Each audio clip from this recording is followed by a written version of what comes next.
Hello everyone, कैसे आप सभी। उम्मीद है आप सभी अच्छे और स्वस्थ होंगे और आप सभी का स्वागत करते हैं आपके अपने official YouTube channel dream study knowledge में। जैसा कि आज इस वीडियो में हम बात करने वाले हैं बहुत ही इंपॉर्टेंट इंस्ट्रक्शंस के बारे में, जो कि आपको डॉक्यूमेंट वेरिफिकेशन से पहले जानना बेहद ही ज़रूरी है। वो क्या है आप सभी को चलिए मैं बताता हूँ, और आप साथ ही साथ आप सभी के सारे डाउट्स भी क्लियर करेंगे और कट ऑफ क्या रहेगी इस पर भी बात करेंगे। ठीक है, बिल्कुल। देखिए, एक एक पॉइंट्स पे बात करेंगे। सबसे पहले मैं आप सभी को बता देता हूँ कि डॉक्यूमेंट्स के रिलेटेड क्या आपको सावधानियां बरतनी है। हालांकि मैं ओवरव्यू करा देता हूँ, उसके बगैर मैं आप सभी को जैसे डीवी लिस्ट प्रोवाइड होगी वैसे मैं आप सभी को सारी चीज़ें एक दिन पहले 2 दिन पहले आप सभी को इंस्ट्रक्शंस दे दूंगा। ठीक है, ताकि आप भूले मत। ठीक है, देखिए सबसे इंपॉर्टेंट सबसे पहले चलिए ठीक है आपको मैं कट ऑफ ही बता देता हूं ताकि आप क्लियर हो जाओ। देखिए, अगर मैं फाइनल कट ऑफ की बात करूं तो अगर आपके इतने मार्क्स बन रहे हैं जो आपके सामने दिख रहा है यहाँ पर, तो आपको यहाँ पर सबसे ज़्यादा जानने की ज़रूरत है भी, तो बहुत ही ज़रूरत है।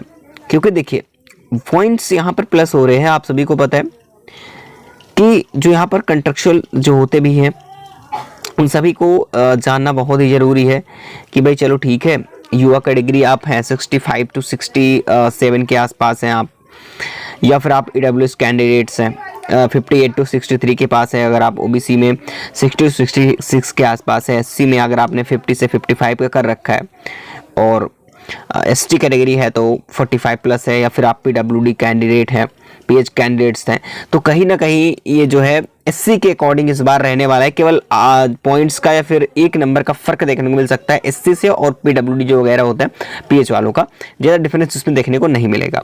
हालांकि जो मैं चीज़ें बता रहा हूँ काफ़ी एनालिसिस के बावजूद ये स्कोर रखा है। अब बाकी ये फाइनल बता रहा हूँ, ठीक है। आपको यहाँ पर ध्यान जरूरत है कि भाई आपको ये कौन सी कट ऑफ है, ये फाइनल की आपका सिलेक्शन जो होने वाला है इतने नंबर पर होगा। अब बाकी बात आती है कि डीवी के लिए कितना सेफ स्कोर होना चाहिए, तो मैं ये भी बता देता हूँ कि आपके डीवी के लिए कितना होना चाहिए। तो आपके पास 50 से लेकर के 55 के बीच, वो भी अनरिजर्व की बात कर रहा हूँ यूआर में। बाकी अन्य कैटेगरियाँ हैं और कुछ मार्क्स कम है आपके तो बिल्कुल सेफ हो, लेकिन हाँ आपके जो क्वालिफाइंग मार्क्स उन्होंने दिया था वो क्वालिफाई मार्क्स आपके होने चाहिए, क्वालिफाइंग मार्क्स, ताकि उससे ज़्यादा तो 8 से 10 नंबर होने चाहिए, तब आप बिल्कुल सेफ हो। कम से कम ये एवरेज कट ऑफ था आपके पास, इतना नंबर तो होना चाहिए 50 से 55 के बीच, बिल्कुल आप यूआर से सेफ ही रहोगे। ठीक है, डॉक्यूमेंट वेरिफिकेशन के लिए बोलो, फाइनली तो और कुछ जाएगी जैसे कि मैंने यहाँ पर आपको दिखा दिया।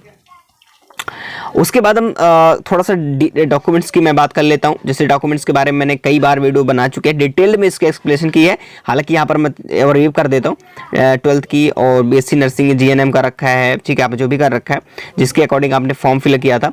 अगर आपने देखिए यहाँ पर 50 बेड का जो एक्सपीरियंस सर्टिफिकेट मांग रहा है, सभी के पास नहीं होना चाहिए, यहाँ पर सभी की जरूरत नहीं है।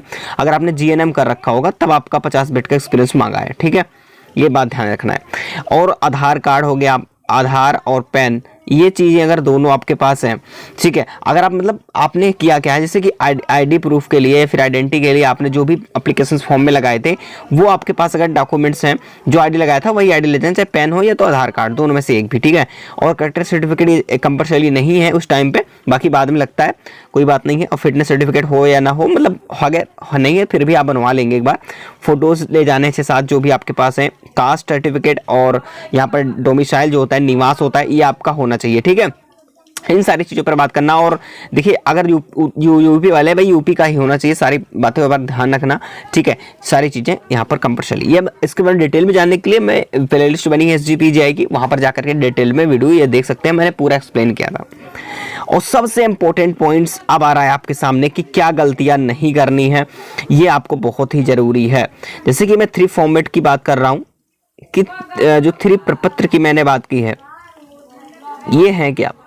तो ऑक्सीलेटर्स की मैं बात कर दूं, यहाँ पर आपको 3 प्रपत्र मिलते हैं, जैसा कि हालांकि सभी डीबी में होता है। हाँ, कुछ डीबी चेंज हो सकती हैं, वो बात अलग है कि कुछ डीबी में ऐसा ना हो, कुछ मोड अलग हो इसका।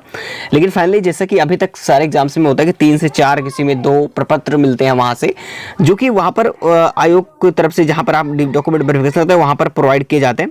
उसको अच्छी तरीके से एप्लीकेशन फॉर्म के अकॉर्डिंग या अपने डॉक्यूमेंट्स के अकॉर्डिंग तीनों को अच्छी तरीके से, या फिर जितने भी एक दो जितनी भी होते हैं उनको अच्छी तरीके से फिल करना होता है। इस प्रपत्र में गलती मत करना, क्योंकि अगर गलतियां की तो आप बाहर भी हो सकते हो सकता है कि अगर मान लीजिए ना कोई ना हो पाए थोड़ी भी मिस्टेक के कारण, तो ये समझ लीजिए प्रोविजनल में चले गए, तो प्रोविजनल में जाने के बाद समस्या यह बढ़ जाती है, फिर से आपका पेंडिंग में वेटिंग में लगा दिया जाएगा, बाद में डॉक्यूमेंट वेरिफिकेशन होगा। लेकिन जो फ्रेश होंगे, जिनके सारे डॉक्यूमेंट्स में कोई प्रॉब्लम नहीं होगी, उनकी ज्वाइनिंग सबसे पहले होगी।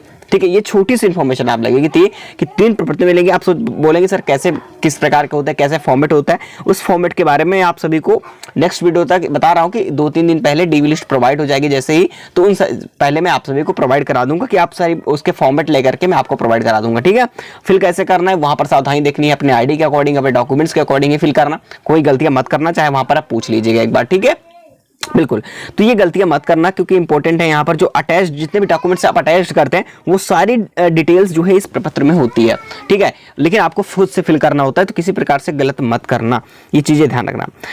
अब यहाँ पर सर बोलेंगे सर अच्छा ठीक है कोई बात नहीं सर, क्या अगले हफ्ते तक हमारा डॉक्यूमेंट वेरिफिकेशन लिस्ट आएगी या नहीं आएगी? तो देखिए इसके लिए किसी भी प्रकार से अगर डेट की मैं बात करता हूँ तो कोई डेट यहाँ पर इशू नहीं है। ठीक है, डेट्स की कोई डेट भी यहाँ पर इशू नहीं किया गया। लास्ट डेट क्या सर, लास्ट वीक होगा या फिर फर्स्ट वीक? देखिए अगले हफ्ते की मतलब बाइकर मई के फर्स्ट वीक में, देखिए मैं कोई अब ये मत कहना कि आप देख लेते हैं, ठीक है आपने क्या कहा है, देख लेते हैं कि मई की फर्स्ट वीक में आता है या नहीं आता। तो देखिए मैं ये चीजें कंफर्म नहीं कर रहा हूँ, ये है हमारी एक एक्सपेक्टेड है, जो कि अकॉर्डिंग टू इंफॉर्मेशन की मैं बात कर रहा हूं कि मई तक ये संभावना है कि फर्स्ट वीक में आपकी जो डीवी लिस्ट है वो प्रोवाइड हो जाएगी, क्योंकि आपका रिजल्ट और रैंक पता ही चल चुका है, तो ज़्यादा समय नहीं लगेगा। हालांकि जो थोड़े बहुत वर्क होंगे वो सारे कंप्लीट हो जाएंगे, वैसे ही आप सभी का आ जाएगा। ठीक है, बाकी आपने अगर चैनल को सब्सक्राइब कर रखा होगा तो आपको टाइम टाइम पर वैसे भी गाइड, डेली गाइड कोई ना कोई इन्फॉर्मेशन छोटी सी भी प्राप्त होती है, तो आप तक वीडियो पहुंच जाती है, आपने अच्छे तरीके से पत्र देखा होगा। तो साथियों मैं जो भी चीज़ें थी बता दिया हूँ, बाकी आप आगे गाइड जो भी था मैंने बताया, अब आपको फॉलो करना है, कैसे करना है। बाकी कोई भी डाउट है कमेंट करके जरूर पूछ लीजिएगा। चलिए मिलते हैं अगली इन्फॉर्मेशन तक। अगर वीडियो पसंद आई हो तो लाइक जरूर कर देना, इससे हमें मोटिवेशन मिलता है और आप तक वीडियो भी टाइम पर मिलती रहेगी। और एक इंपॉर्टेंट पॉइंट्स आप सभी के लिए, प्लीज़ आप सभी को ध्यान से सुनना है, लेकिन आपके लिए बहुत ही सुनहरा मौका फिर से आने वाला है। यहाँ पर मैं आपको बता दूँ कि SGPGI की फिर से वैकेंसीज कई विभागों में आने वाली हैं। लगभग यहाँ पर 12,000 के पास प्लस वैकेंसीज जो है, आप सभी को वैकेंसी जो है ठीक है वो आने वाली है, तो आप बिल्कुल तैयार रहेंगे इसके लिए। ठीक है, फिर से आएंगी, अलग अलग भागों में आने वाली है यही 2023 में। ठीक है, तो आप बिल्कुल अपने तरीके से बिल्कुल तैयार रहेंगे। वो जैसे ही इसके बारे में कोई चीज़ें हमें सूचना मिलती है, कोई नोटिस आती है या वैकेंसीज डिटेल आ जाती है, नोटिफिकेशन आता है, तो वैसे ही आप सभी को इस चैनल के माध्यम से बिल्कुल आप तक प्रोवाइड हो जाएगी। तो बिल्कुल साथियों तब तक सबसे पहले अपनी तैयारी को बिल्कुल कंटिन्यू रखना है, क्योंकि कभी भी हार मत मानना, जब तक कि सिलेक्शन ना हो जाए आपको हार नहीं मानना है, अपनी तैयारी को में लगे रहना है साथियों। चलिए साथियों मिलेंगे फिर नेक्स्ट इन्फॉर्मेशन के साथ।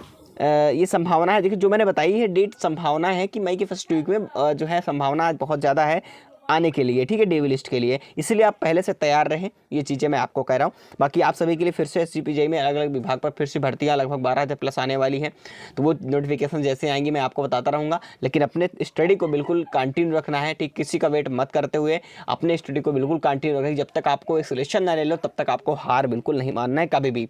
तो बिल्कुल साथियों जो भी चीज़ें बताना चाहता था मैं समझ में आ चुका होगा, तो आप सब